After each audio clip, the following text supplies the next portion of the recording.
YouTube. Lisa sharing life stories with you. I wanted to come on here real quick and tell you guys, I got to calm myself down because I see such hate on the internet and it really turns my stomach. And some guy answered me real smart. Oh, your punctuation. You know what? I give a shit less about punctuation. I don't care. That's not somebody's character. That doesn't mean, what does that mean? That don't mean shit to me. It don't mean shit to me. It's nothing that's of any importance. I don't give a rat's ass. What's important is how we treat each other and how we care about each other. And I'm going to tell you why.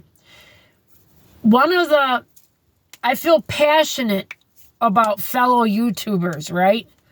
I love when I can crack this wrist. This wrist goes, explodes.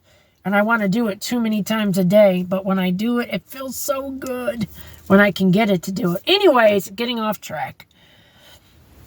I like Summers of Alaska. They're beautiful, good people. I love frickin' Frugal Amy and Dwayne. I wish I lived next door to Amy. Amy is my sister from another mister. I adore the ground Amy walks on. I adore her and Dwayne. They're great, good people. They are wonderful, wonderful, good people. I love her first and foremost. She's the first person I ever started watching on YouTube. And Scrap Dog, Frank in Wisconsin. He's a cool guy. He's sweet. He's a good guy. Every time he makes salsa, I want some. Watch them people. Who else do I watch? I watch Base Camp Chris. He's a great guy. Another great person.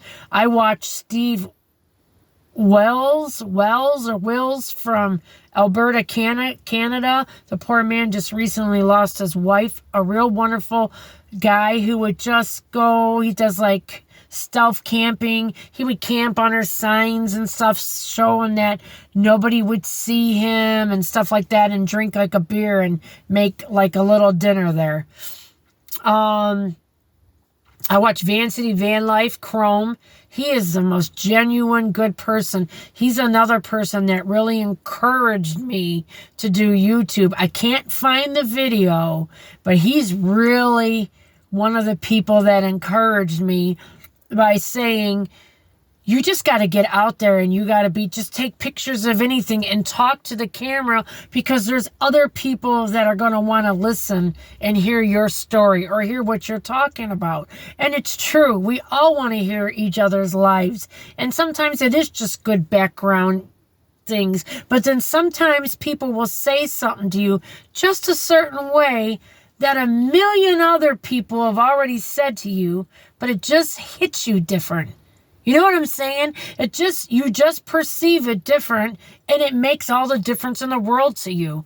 I love Van City Van Life Chrome. He's A1 in my book. And my grandpa was from Canada, so I love Canada. My grandpa was from Dresden, Canada. Chrome is from British Columbia, Vancouver, I think, is where he lives. And his sidekick, Emmy, which she's Cat Lady Van, they live in their vans. Very great people.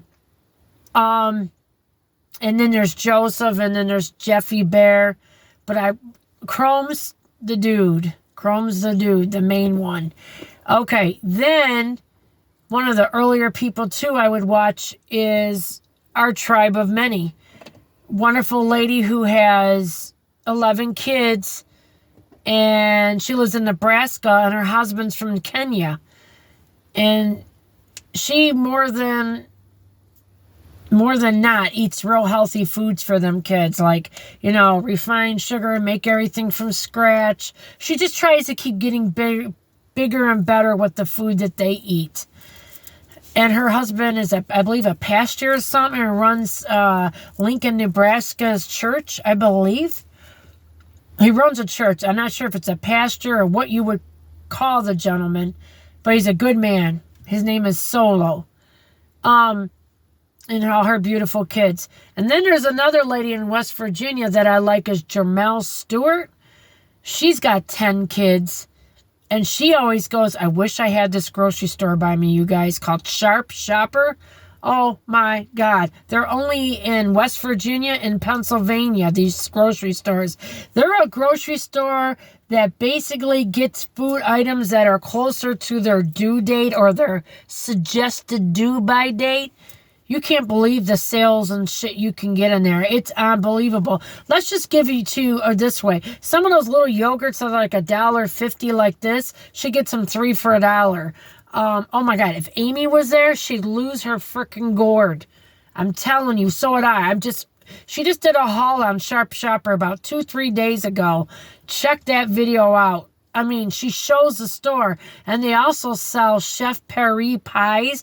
When I worked in a nursing home back in the day as a kitchen prep cook person, they would have them pies, and I would get some of them. I brought home before lemon meringue. My dad would eat the whole freaking pie when we were sleeping. You know, I'm like, what are you doing? But that was one of my favorites. I love lemon meringue. But getting back on the thing of who I like and why I like them. Then there's other people mixed in there that I'm forgetting about. But let's just put there's somebody in there, Doherty Dozen. This lady is in New York. She has 12 kids. She's got 2 from a kinship because somebody she grew up with had an addiction problem. So they're older, like 13, 14, 15. The last 2 she got, she's not going to keep them forever, or maybe she will. But they're there more like on a kinship basis till their mother gets herself better. And she grew up with their mother, so she knew it was who it was, somebody in their neighborhood or through the family or whatever. And this woman she didn't think she could have kids for years. I can't have kids, so I know how she feels, right? So basically, she adopted one son, had a kid, adopted another kid, had another kid, and then adopted one more, and then adopted 2 more, and then had 1 more. She has 4 biological kids, and 4, I can't even count 4, 5, 7, 8, 9, 10, 11, 12, 8 adoption.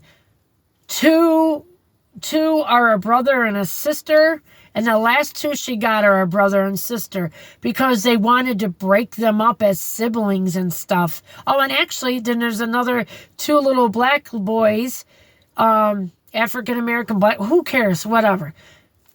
They're brothers, they're twins. They wanted to break them up too. So she saved a couple sets of one set of twins and a brother and a sister from being completely separated. And my whole thing is people attack this woman. She's making big bank off of YouTube, TikTok, Instagram, all that yang shit, okay? She's making a lot of money. She lives in upstate Rochester, New York. I think she kind of had a little bit of money to begin with, but who cares? She does everything and anything for her family and her kids, and people just rip this woman a new butt. Oh, she's only doing this, and look at all the junk food and the shit she buys. Who cares? Why do people come on here and force their way of living on people?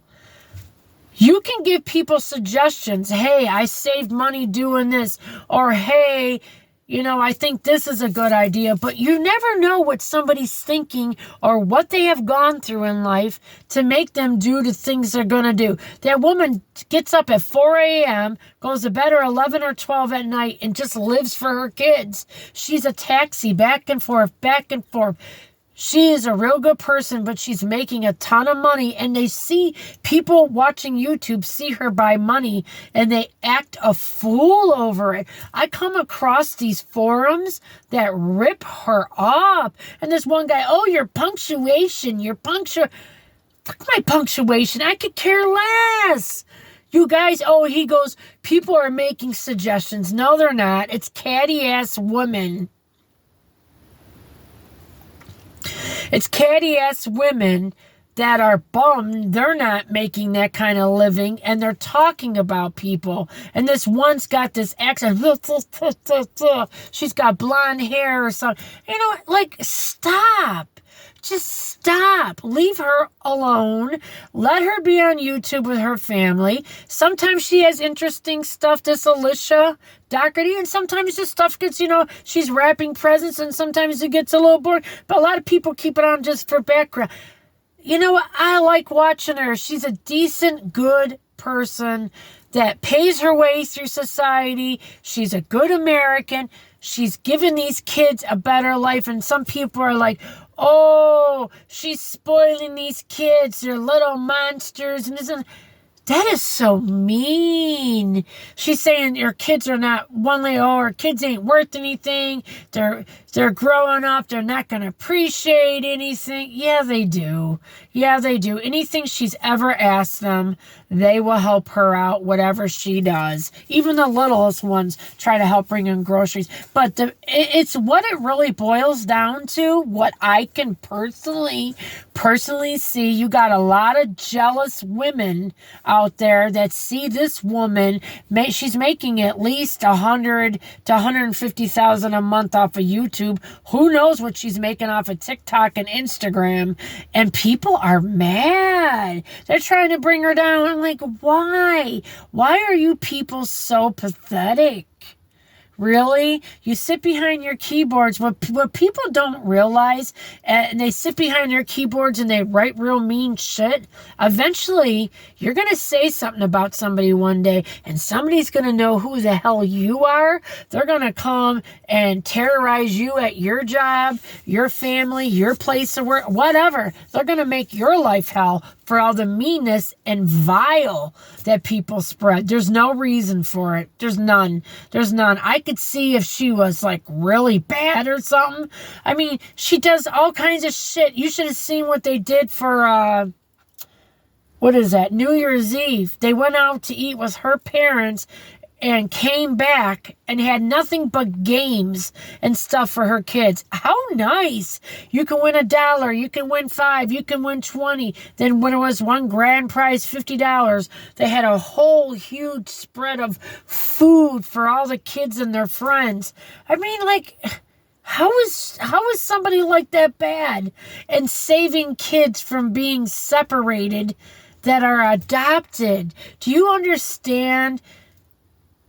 She works, or she knows about the system, how bad and broken the system is for kids who get adopted and have abusive lives. She has saved these kids' lives and given them a new life full of hope and happiness, and let them be them.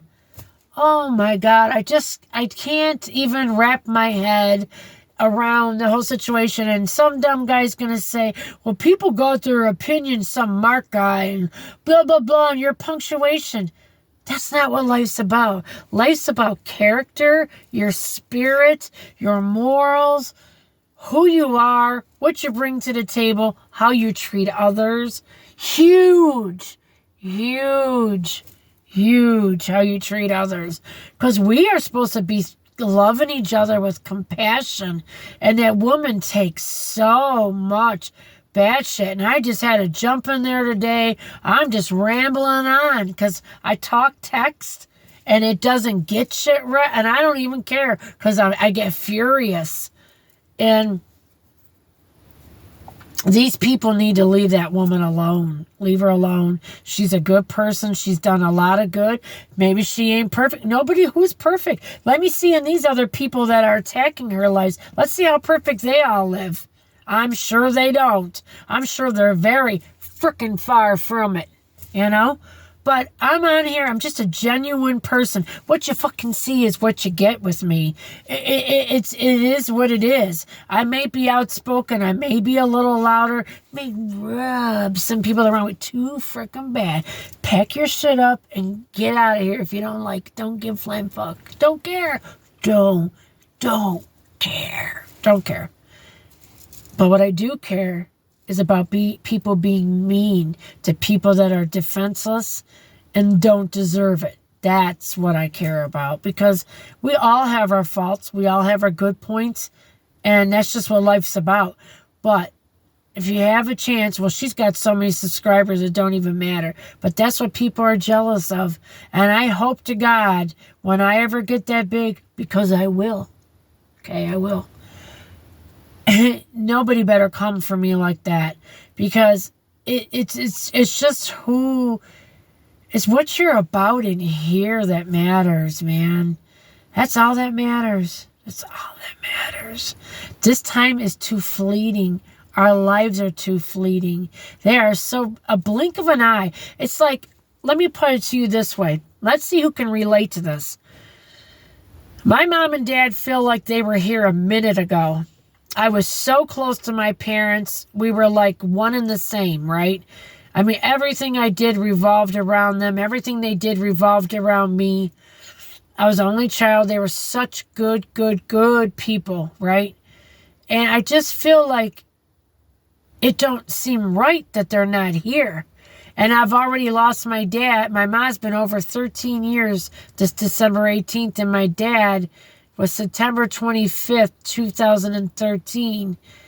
And it don't seem right without them. It'll never be the same. Never be the same without them. And I just feel such a void. And our lives just go so fast. I'm 56 years old. And like my mother said, I still feel 25 inside my mind. My body don't. But my mind still thinks like, oh, wow, you'll get dressed up, you'll look good. And then I get in front of a mirror. I'm 2-ton Hesse. And I get in front of a mirror. I'm like, what the fuck happened? But, I got to work on my weight this year. For sure. For sure. But life is so fast is what I'm pointing out to you. And for us to be mean and hurt other people, because people are so dumb that when you see people reach out and hurt other people like this on YouTube, Facebook, and Instagram, and TikTok or whatever, they're hurting inside. Something in their life is making them miserable for them to do that. And that just makes them look horrible. It makes them look like trash. Makes them look like trash. So just stop. Just stop. There is no reason that we bash each other like we do. And I can't understand. God asked for the simplest things, for us to love Him and love one another. And we can't fucking get either one right. We can't. We cannot do either one right. For the frickin' sake of our... If we died right here and now, we couldn't do either one right. But if we attempt to try to make a difference, if we just would attempt and show God that we do care about each other, but we might still talk once in a while, but we do care about people, I think He would let us slide. I really do. I truly believe that in my heart and soul. But I just had to come on here. Don't hurt other people. You don't know what day they have. You don't know how that's going to affect them. You just don't know, and it's so mean. Put yourself in the firing squad zone. You wouldn't like to be there, not for one hot frickin' minute. Lisa sharing life stories with you, for you. And tomorrow, I'm off, thank you, God in heaven. Tomorrow, I am making homemade tacos, Spanish rice, beans. Oh, I'm making all kinds of shit. It's going to be good. And I don't know what I'm making Tuesday, and I'm making something Wednesday, and I'm going to dumpster dive. I don't know if I'm going to dumpster dive Tuesday or Wednesday or both. Probably both. Come back and check me out. Even later on, just check me out. Because actually, I might dumpster dive later on today, too. Because I want to check out Ulta and Bath & Body Works tonight. So, yeah, come back later on and see what I find. I love you all. Lisa sharing life stories with you. And I know my people are good people. God bless you all. Remember, we are all in this shit together. Life is hard. That's what I'm trying to get across. Life is fleeting. It's so fast. And then we're done. And then what? We hurt somebody? That's not fair. It's not right. Have a great day. I'll talk to you guys later. Subscribe to this channel. Help me accomplish my dream where I can give back on a daily basis and film it, quit my job 100%, and buy food every day to give back to people. That is awesome. And then I'll show you me feeding cats too in the streets. I mean, I feed 25 to 30 of them every day by my house. That runs me a ton of money. I want to do more, be more, do more for people. That's my calling. I know it is. I know God's on my back saying, help these people, help, and I'm trying. So please subscribe. It's all you got to do is subscribe. Will open the door to me doing more for people. People need help more than ever. More than ever, we cannot hardly buy any meat in the store because nobody can afford it. I just feel I can do so much more for people, and I want to, I need to, and I'm gonna with your help. Subscribe. Have a beautiful day. Love you all. God bless.